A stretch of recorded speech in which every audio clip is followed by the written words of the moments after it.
Anyhow, but she came here, and she had been living with a Quaker family. She had been sold 4 times as a slave. She had been promised her freedom by her master. After she spun 100 pounds of wool, well, she fulfilled his commitment, but apparently she didn't do it fast enough, and he would not free her. So in 1826, she walked away. She said, "I did not run, I walked." And she took her infant daughter, Sophia, with her. She could not take her 4 other children because they were bound under the laws that we just talked about to fulfill their term as indentured servants. Anyhow, the family that she was staying with after she walked away told her that she had to find the grand jury when she came here to the courthouse. So in her own mind, she thought that must be someone who was very grandly dressed and what have you. So she came here and inquired, where was the grand jury?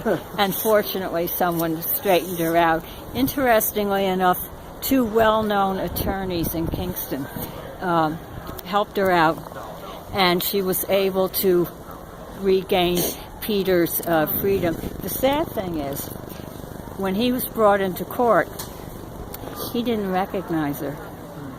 And she barely recognized him at that point. He had been beaten so badly by the new slave owners in Alabama. They said he had welts on the size of his fingers, the size of, like nuts. It was just enormous.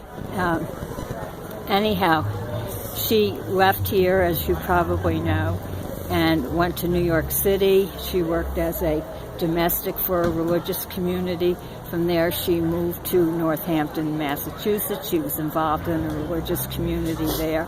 She became very involved as an abolitionist.